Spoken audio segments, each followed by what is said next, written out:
Jumping right in, I pushed back on the outrage over Chicago's mid-round skill pick. With Ben Johnson calling plays, a burner who can return has real value, the way great coaches elevate later picks. You can't grade it in a vacuum scheme, and developer matter as much as the name on the card. Their top of the draft made sense to me, a plug-and-play Oregon safety, and after a surprise retirement, an Iowa center who screams long-term starter. I weigh this class by the top 50 because the later rounds were thin by NIL and extra eligibility, and any Chicago offensive pick is clearly tied to Johnson's vision. Coaching is the swing factor. I flagged fifth-rounders like Kamari Ramsey with DeMeco Ryans or Justin Joly with Sean Payton as guys who could pop because of fit. That's why I get Chicago stacking tight ends for more 13 personnel. Think what McVay did. So the so-called polarizing TE pick can be a toolbox move, not a reach. Tight ends are back, and with zone runs, you just need big bodies to win position, not pancake blocks. I liked Chicago's haul, including the productive Texas corner who slid,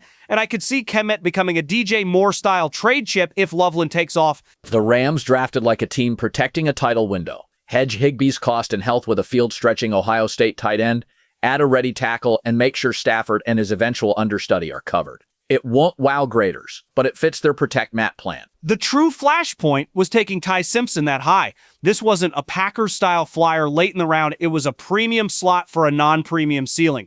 You're paying first-tier capital without first-tier upside, while Stafford has basically mastered the position mentally and isn't walking away from that job. Fair, and meanwhile, Dallas felt like it drafted with a point to prove after the criticism. Then hit the jackpot when Caleb Downs fell. Once you land that kind of center fielder, going heavy on defense in a weak class is totally defensible. Jerry even admitted they got lucky, and Downs can instantly run the show on the back end while being athletic enough to splash early. Add a traits-rich UCF lineman, and with Dak healthy, that's a 10 or 11 win playoff outfit. Switching gears, I welcome J.A. Adonde, now hosting Dynastic with Chuck Todd, and asked about reports that Live Golf's funding is drying up, and how he'd weigh the business against the ethics and coverage. From day one, I saw it as a disruptor that pressured the PGA to treat stars better, even while I wrestled with the sports washing piece. Covering it is different from joining it, and TV never embraced LIV, likely to protect PGA ties, so it never became a real broadcast product. Print chased the formation story, but as a sports league, it didn't get ABA-style treatment,